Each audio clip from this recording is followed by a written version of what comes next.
Okay, good morning. Welcome back. We're starting our second unit in college algebra in the official Eastern course. So we're looking at kind of going more in depth in topics that you hopefully feel comfortable with, that you've seen before, but we just take it to the next level. So this is something we ask your advanced algebra teachers to work with you guys on, and that's function, domain, and range. Domain and range is going to be something that some of you guys may struggle with the entire year, but we're going to keep at it. We're going to keep reinforcing it, and we're going to try to make sure that everyone understands. So first things first, we're going to define some keywords here. So relation, a correspondence between two sets where an input is paired with an output, can be represented by a graph, table, set ordered pairs, or a diagram.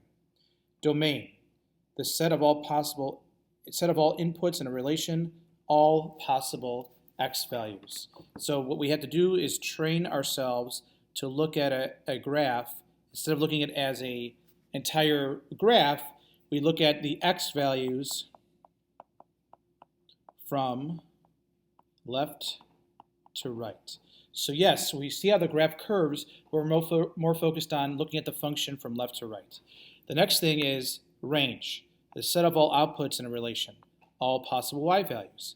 So again, looking at a graph, we need to train ourselves to look at y values, and instead of from left to right, from bottom to top. Okay, and this is going to be sometimes a little difficult because a lot of times we like to look at things from top to bottom, but we actually need to start at the lowest possible value, or in this case it would be negative infinity because the arrow is pointing down to positive infinity. A function. This is a huge, huge word in this course, and we got to make sure we completely understand it. And so here's the basic definition, and you'll get a more understanding when we do visual and algebraic stuff. But for right now, a function is a relation where each input is paired with only one output. So in other words, every x value has exactly one y value. And again, we'll see what this means more for visual, and it's a lot easier to understand visually than it is with just a definition. Function notation. So I don't think anyone in this class is going to make this noob mistake, but it's not f times x, it's f of x or function of x. And again, this does not mean f of x. I don't think anyone in this class would do that. All right, so now, function rules, or in other words, equations that you guys are used to working with. Okay, so if we're looking at a function rule, f of x is the output and x is the input. So think of this is your y value, right? And f of x and x is your input. Okay, so for all purposes, f of x is equal to y, or in this case, a of s is equal to y. So this is your output. The arrow should be pointing this way, and these are your inputs, right? So think about like evaluating, right? You input something, you substitute something in, and when you evaluate, you get a result, or the output, right? So now, how do we determine whether something's a function? Well, there's four ways of doing this. First is a graph, the vertical line test. That's going to be the easiest way, and we'll explore this one later. If we do have a graph. Next is a diagram, which we'll take a look at now, and that's each input may be mapped to only one output. The next one is a table or set of ordered pairs. So this is very visual and very easy to use. Each x value may be paired with only one y value. And the last one is an equation. You guys will kind of develop your own process for that one. It's kind of neat to see that. So this is where we solve for y and determine how many possible answers will occur when evaluating for x. So it says solve for y and possible answers. That means that when we substitute x in, there can only be one y value.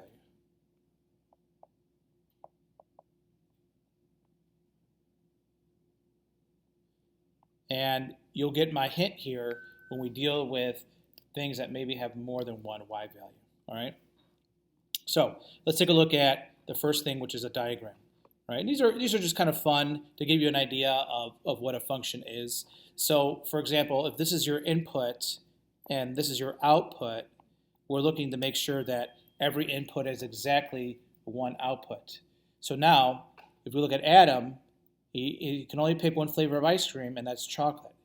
We look at Yvette, and she can only have one flavor of ice cream, which is chocolate chip. However, Carlos and Amy, they're only one person, right? But if you look at their results, they have two different outputs. And Carlos, again, has two different outputs or two different flavors of ice cream that he likes. And so this would be not a function because every input does not have only one output. Amy and Carlos have more than one output. This is not good. Now we look at this. Adam has only one output. Amy, she may like the same thing that Adam likes, but that's okay. She has only one output. So you can have same y values for different x values, but you can only have one, for every x value, you can only have one y value. So Bob, he likes Rocky Road, and so does Carlos, but that's okay because Bob only has one value and Carlos only has one value, even though it's the same value. That's okay. Yvette only has one value, and so this is, yes, a function. So now, algebraically, again, looking at this definition, with an equation, solve for y and determine how many possible answers will occur when evaluating. So here, if I solve for y, which is ready by itself, I can just do a little test run here, okay? Just plug in an x value and check. Okay, so here, y is by itself. That's the first thing. Here, and then the second thing is just pick any x value. So let's just pick something easy. Let's say that, let's check x equals 1. So when I substitute 1 in for x, I get y is equal to 1 squared minus 2. Y is equal to 1 minus 2. Y is equal to negative 1. And look, you have one x value and one y value. Okay, this is good. So this is, yes, a function. However, we take a look at a here. Again, I got to solve for y first, so that means I need to take the square root of both sides. And when we take the square root, remember, it has to be plus or minus the square root of the other side, because you got to account for both the negative root and the positive root. And now this time, when I check, and I'll keep it simple here to make it a perfect square. So let's go ahead and substitute 4. So now y is equal to plus or minus the square root of 2 times 4, which is 8, plus 8 is 16. Y is equal to plus or minus 4, or in other words, y equals 4 and y equals negative 4. And now when we check that, we have one x value, but two different y values, which means this is not a function. Not a function. All right, so let's continue this. This is, again, kind of like that table or set of ordered pairs thing. I kind of like to look at it in a different way, like an actual table, but you can figure it out from here. So this is your x value, x, y, x, y. And now, when it's laid out like this, what we have to look for repeating y value or repeating x values, but different y values. Now, if you don't have any repeating x values, you're fine because you're not going to violate the function rule. So let's look at this. Okay, so we have 0.2, 4, 5.2. So this is definitely a function because every x has exactly one y value. However, we look at this next one, 10, 3, and 10, and now we got to check, this is 10, 4, and this is 10, 2. This is not a function because we have an x value with two different y values. So this is a clear violation of the function rule. All right, so now this is more just kind of substitution, so we go through this a little faster. I want to show all the work. You guys are recording this. I want to respect your time here. All right, so F of 1, that means these are, again, just your inputs. This is old news for you guys. All we're doing is inputting these for x and simplifying. So f of 1 is the opposite of 1 plus 4. F of 1 is equal to 3. F of t, well, f of t is the opposite of t plus 4. F of t, we just leave it like that. Negative t plus 4. F of negative x. Okay, well, that's the opposite of negative x. This is why it's so important to use parentheses. So f of negative x is equal to x plus 4. And lastly, f of 2x minus 3. So f of 2x minus 3 equals the opposite of 2x minus 3 plus 4. F of 2x minus 3 is equal to negative 2x plus 3 plus 4.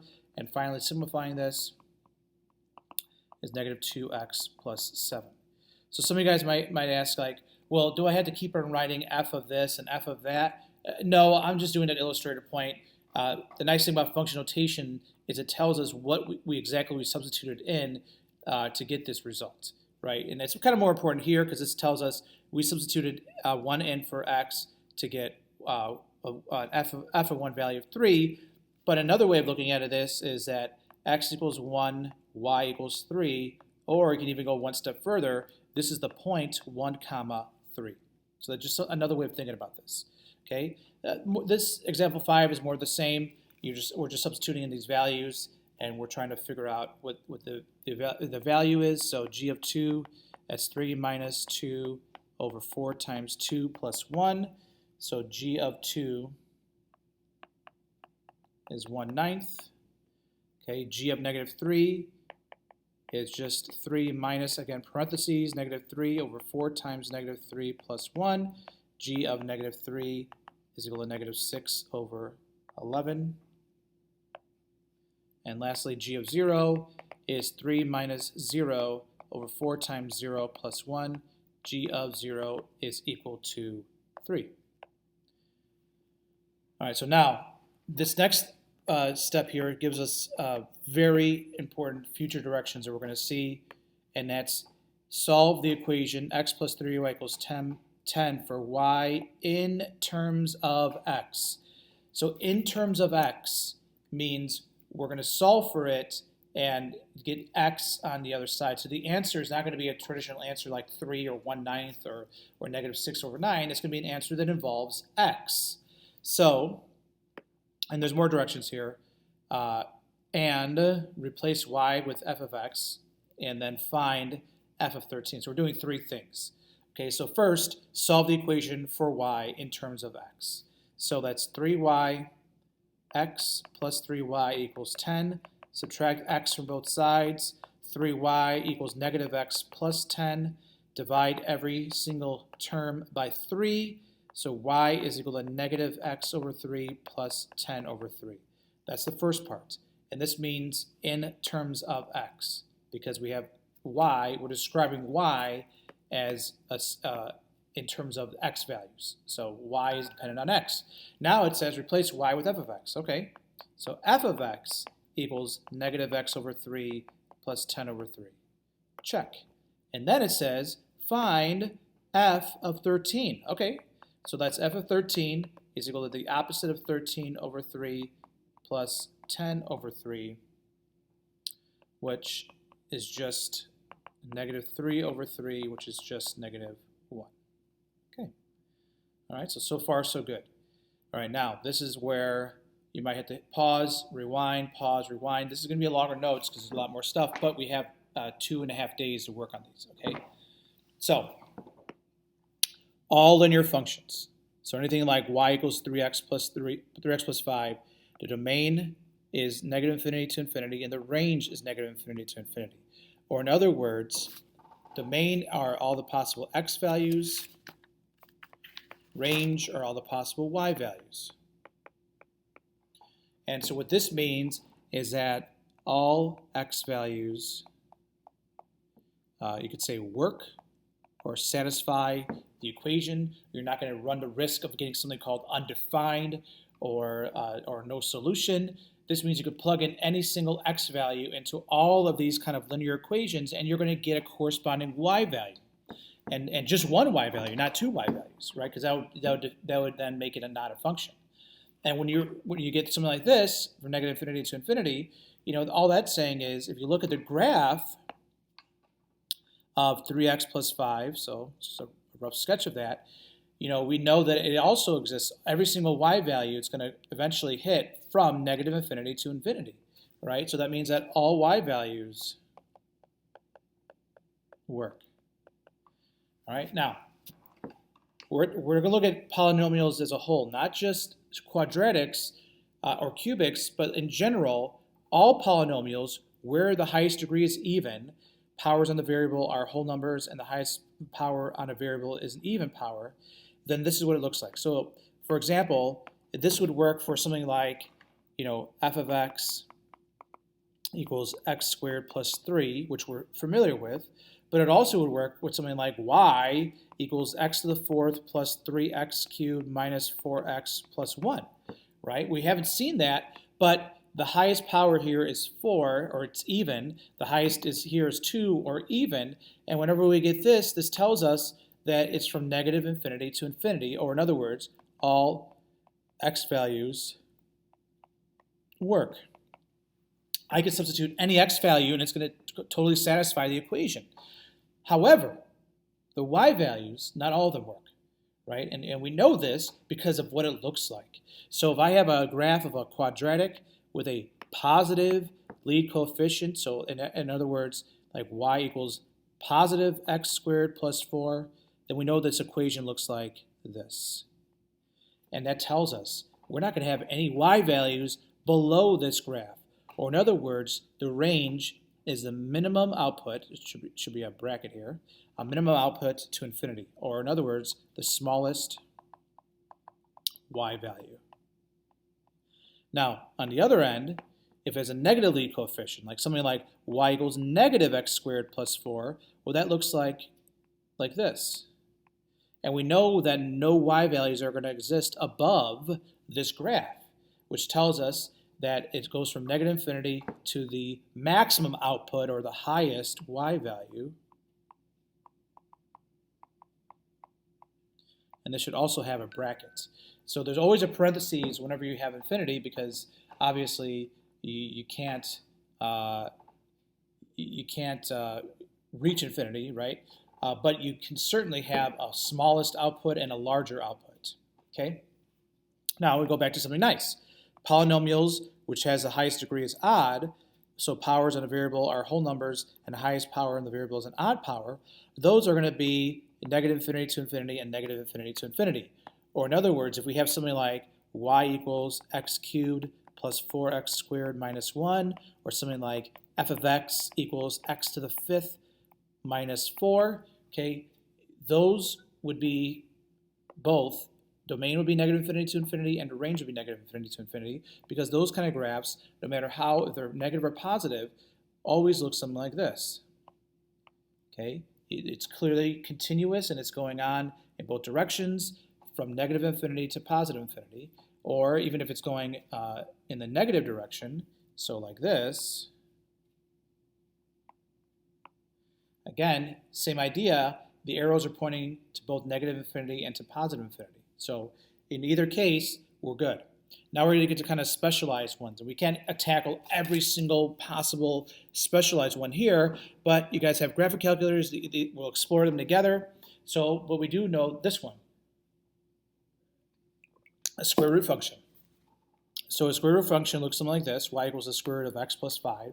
And when we're looking at something like this, there is a limitation. We know that we can't have a negative under the radical. So our radicand can't be negative, which means that we have to find what makes it negative. So to find a domain, it's all x values such that the inside is greater than or equal to 0. So if we're asked to find a domain of this, then I would say, okay, well, that's going to be x plus 5 is greater than or equal to 0. X is greater than or equal to negative 5. Remember, you can have 0. because the square root of 0 is 0. But as soon as you get below 0, as soon as you get to like negative 0.000001, right, that's still a negative number, which means you can't take the square root of that. Right? So the domain on something like this would be x is greater than or equal to negative 5. Now, it says we're going to talk about shifts in this class a lot, but without a vertical shift up or down, for the most part, a graph like this would look something like closed circle going up to infinity, would look something like this. And so you notice nothing exists below the x-axis, and that's why we would say a positive lead coefficient would be closed bracket 0 to infinity. A negative lead coefficient would be negative infinity to 0 bracket. And we have things like rational functions. Again, there's so many functions that we haven't explored. We're just looking at these two, right? So with a rational function, we know that the denominator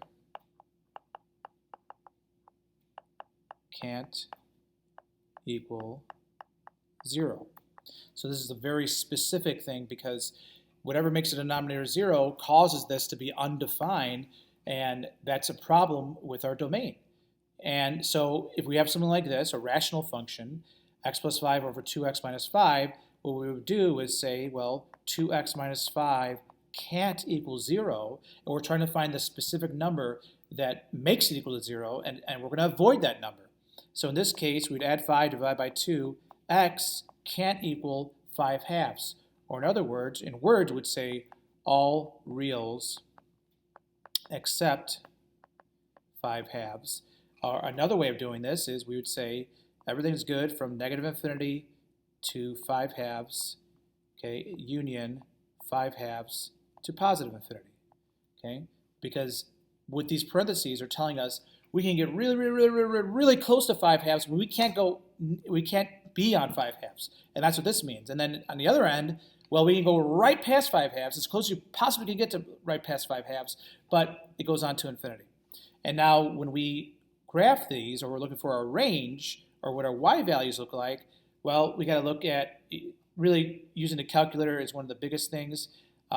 We could solve for x in terms of y, and then solve for y, right? So set the denominator to not equal to 0 and solve for y, and type it into your calculator screen, okay? So we'll play around with the range on these. These are a little harder, and we need a little bit more tools to do this. All right, so consider the following equations of relations between the variable x and y. Find a domain of each function. So we're going to ask you just for the domain in the beginning here. So let's first identify each of these. Okay, so this is linear. This is a square root.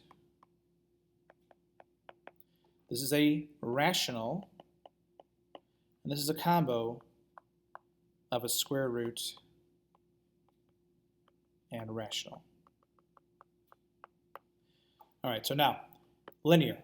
You have access to all the notes you need, right? But I also want you guys to kind of understand this, not just rely on your notes. So we know that linear, the domain is all real numbers, okay? And the reason why is because all x values work. Or in other words, sometimes it's easier to find the values that don't work.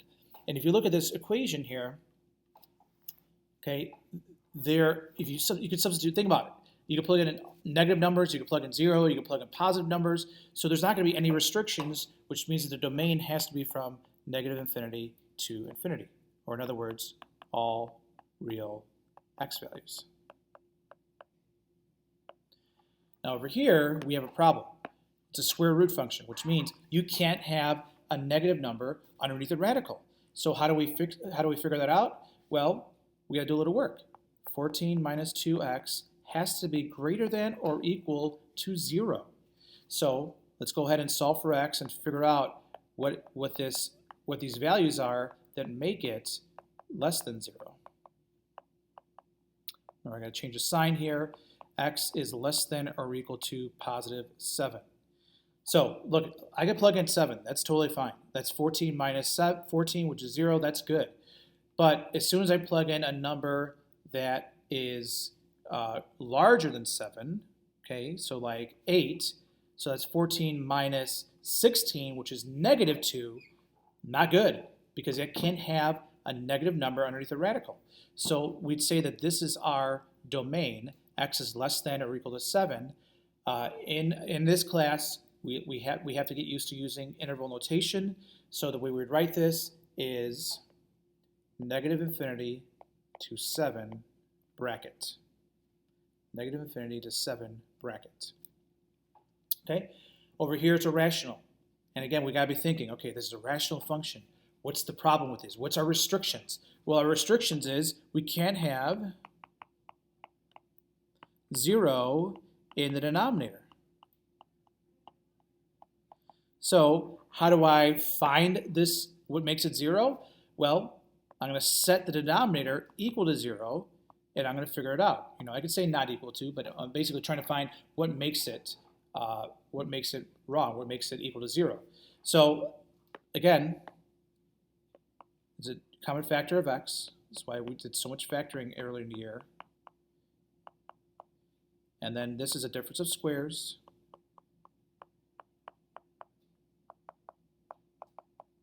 So in words, we would say, well, x can't equal 0, x can't equal 2, x can't equal negative 2. If I substitute any of these numbers into here, I'm going to get a 0 in the denominator, which tells me that it's undefined, right? It doesn't matter. I could have 0 in the numerator. Don't get me wrong. That's totally fine. I just can't divide by 0, right? So we could say, in some regards, we could say that our domain is these things here, but we have to get used to using interval notation. So in interval notation, let's kind of put things in order here. Negative 2, 0, and 2. And now the way I write this is we're good from negative infinity to negative 2, right? At negative 2, there's a problem, so we can't include negative 2. But we're good for the numbers immediately after negative 2 to 0. But at 0, there's a problem. We can't include 0. But then we're good from 0 to 2. But at 2, we have a problem. So then after the 2, we go from 2 to infinity. Okay? And I know it seems like it's drawn out, that you know, like, oh, well, why can't I just say this in words? On our tests and quizzes, it's okay. But in Math Excel, you got to get used to this notation. So make sure that you guys are, you know, filling this out and getting used to this notation. Okay, so now for D, right, we have 2x over the square root of 3x plus 1. And normally, like, I leave this one in class for you guys a challenge, so hit the pause button and try it yourselves, but I'm going to continue here. So this is a combo of a square root and a rational. So that means that not only can the denominator can't equal 0, but also the radical can't have a negatives underneath there. So the radical can't have a negative under it. So now we're looking for numbers that not only don't equal 0, but are also greater than 0. So the way we do this one is it's going to be kind of like, again, it's kind of a good thinking problem. Here we said, okay, it has to be greater than or equal to 0. But here we're going to just say that 3x plus 1 is strictly greater than 0. Strictly greater than, not equal to, because we can't have a 0 in our denominator. So now I solve for x and I try to find out, okay, what are the values at work? So x has to be greater than, just greater than, negative 3. And so the way I write this is, again, this is one way of writing it, but we have to get used to interval notation. So it's going to be parenthesis, negative 1/3 to infinity, close parenthesis. All right. So now, again, you hit a pause button. This is going to take longer notes, but we have like 2.5 days of doing this. So if you don't finish it all in one day, that's totally fine. All right, operations with functions. So f plus g of x is the same thing as f of x plus g of x. And the domain will be the intersections of the domains of f and g. F minus g of x is the same as f of x minus g of x. And the domain will be the intersections of the domains of f and g. So the intersection is things that satisfy both of them, f and g. f times g of x is f of x times g of x. The domain will be the intersections of those, and f divided by g of x is the same as f of x divided by g of x. The domain will be the intersections of those. All right, so let's just kind of play around with this, all right? So f plus g of x we know is the same as f of x plus g of x. And so now f of x is this, g of x is this. So when I add them together, f of x plus g of x is just 2x plus 1 plus 5 over x minus 1 minus 2. Now we could try to combine like terms as best as we can, but really the only thing we can combine is this 1 and this negative 2. So f of x plus g of x is equal to 2x plus 5 over x minus 1 minus 1. Okay, that's the first part, right? And there's nothing else I could do here. This is totally fine. Hopefully you guys feel good about this. Now for the domain, what we have to look for is what's going to cause us problems? What's going to cause us restrictions? Well, we're totally good here, and obviously we're good here, but we are not good here because we have a denominator. We have a variable in the denominator which could cause us problems. So now we got to say, okay, well, x minus 1 can't equal 0, which means x can't equal 1. And the way we write this in interval notation is negative infinity to 1 union 1 to infinity. That's our domain. So it includes all real numbers except for 1. Okay, let's try this. F minus h of x is the same thing as f of x minus h of x. So f of x is 2x plus 1 minus h of x, which is just square root of x. There's nothing else I can combine here. This is, this is as combined as you possibly could get. However, if you look at it, we're good, we're not good here. Remember, it's a radical, which means we can't have a negative underneath that radical. So we just say, okay, well, what makes this negative? Well, all x. What makes it positive, or what keeps it positive, is all x values that are greater than or equal to 0. So my domain would just be bracket 0 to infinity. Okay, so f times j of x. Okay, well, that's the same thing as f of x times j of x. So f times j of x is equal to, parentheses, 2x plus 1 times negative 4x minus 8. And, we distribute. You guys call it FOILing. We call it, whatever you want. But f times j of x is equal to negative 8x squared minus 16 minus 20x. I'll just skip to the answer. Minus 8. Now, you could go back to your notes. You can say, okay, well, that's an even degree polynomial. Or you can think about it like, okay, well, are there any restrictions? Do I have anything in the denominator? No. Do I have any radicals? No. Is there any x value that's not going to work on this? No. All the x values work, so my domain is just going to be from negative infinity to infinity, or all reals.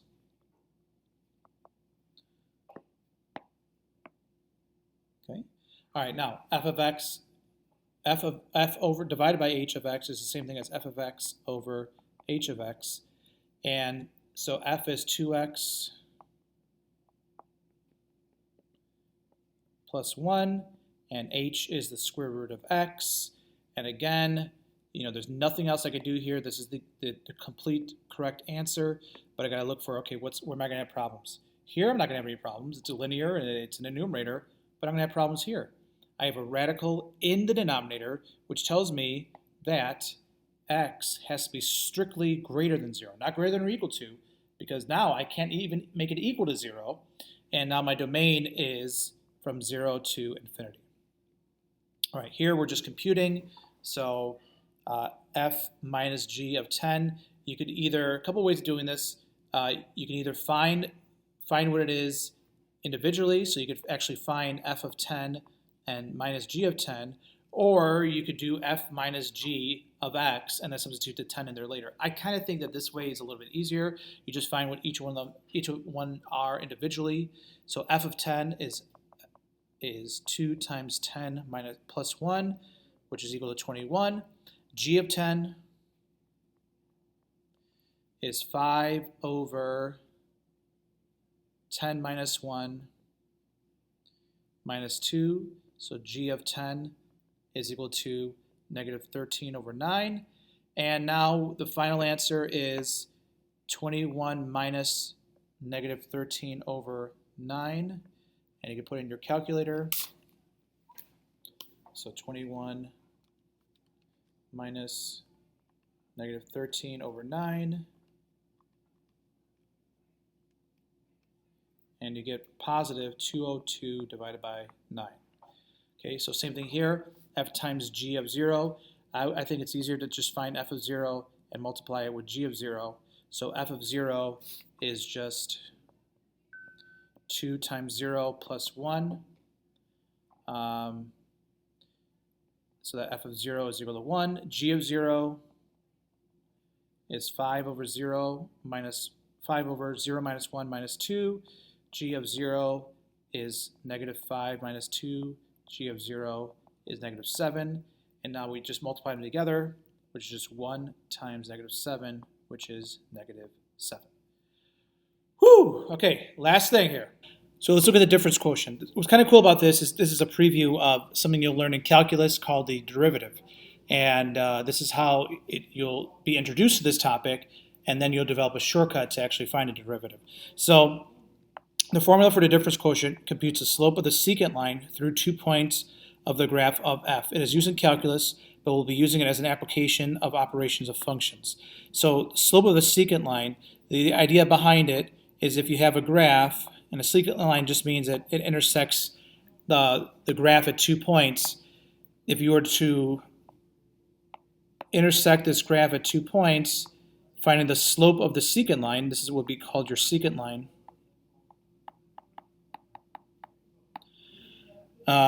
helps you find a derivative of this graph at between these 2 points. All right, so it's something you'll learn more in calculus, but this is a neat application of it.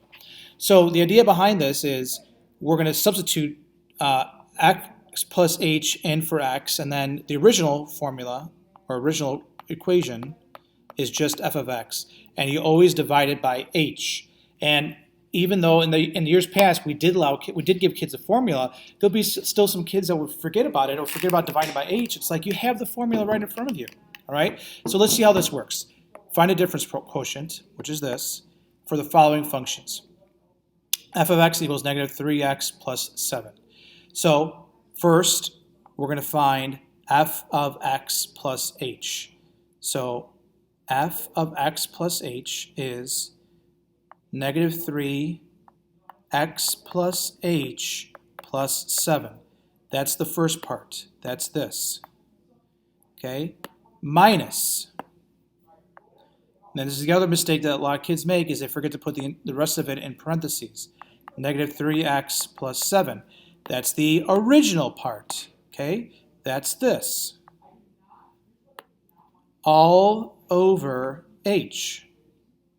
So all we have to do is just simplify this. So this becomes negative 3x minus 3h plus 7 plus 3x plus 7. Should be one there.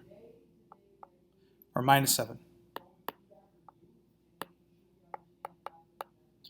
All over h. And what you notice, if you did this correctly, is all the non-h terms will be eliminated. So, for example, we have negative 3x and positive 3x, plus 7 and minus 7, and we're left with just negative 3h over h, which is just negative 3. So that means that the difference quotient for f of x equals negative 3x plus 7 is negative 3. And guess what? The derivative of negative 3x plus 7 is negative 3. All right, let's try this with a little more complicated problem, but again, it's the same idea. So first, we're going to get f of x plus h. So that becomes x plus h squared plus 3 times x plus h plus 1. That's this part. Minus, in parentheses, the original part, which is this. So that's minus x squared plus 3x plus 1 all over h. Don't forget that part. You have to always divide it by h. And now we expand this and simplify. So again, no one in this class hopefully will do this, but x plus h squared is not x squared plus h squared. It is x squared plus 2xh plus h squared plus 3x plus 3h plus 1 minus x squared minus 3x minus 1 all over h. And again, a nice little self-check. If you did this correctly, all your non-h terms will be eliminated. X squared, negative x squared. 3x minus 3x, plus 1 minus 1. And we're left with 2xh plus h squared plus 3h all over h. And now we clean it up just a tiny bit. We just factor out the h from the numerator. So we get 2x plus h plus 3 all over h. These will cancel out to 1, and we're left with 2x plus h plus 3. And again, this is a preview of the derivative. So 2x plus 3 plus a constant h. All right, this is another really cool problem. Example 3, if f of x equals 7x cubed plus ax squared plus 6x minus 4, and f of negative 1 is equal to negative 6, what is the value of a?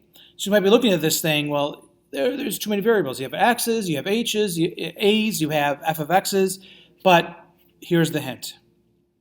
Remember what this really means is that x equals negative 1 and f of x equals negative 6. Or you could think of it like this, negative 1, negative 6.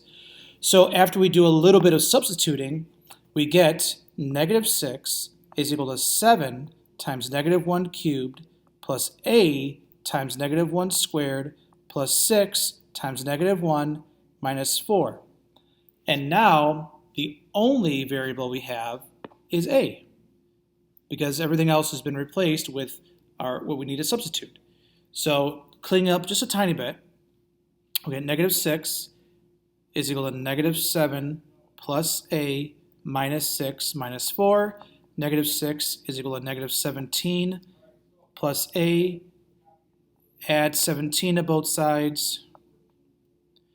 A is equal to 11.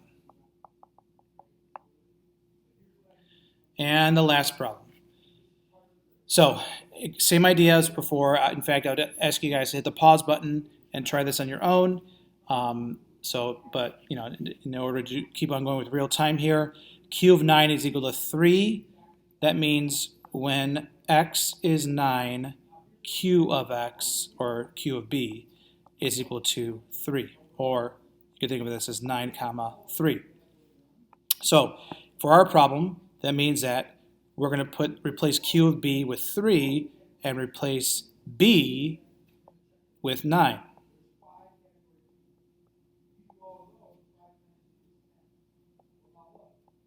So that our only variable is a. So simplifying this a little bit, the numerator is 12. We have 9 minus a in the denominator. However, this problem does cause some students some problems because we have the a in the denominator. So we got to remember we have to multiply both sides by 9 minus a to get that a term out of the denominator, and we're left with 12 equals 27 minus 3a. Subtract 27 from both sides. We get negative 15 is equal to negative 3a. Divide both sides by negative 3. A is equal to 5. Okay, so a little bit longer notes, but again, we have 2.5 days to catch up on work on this, and Thanksgiving. All right, we'll see you guys after the break.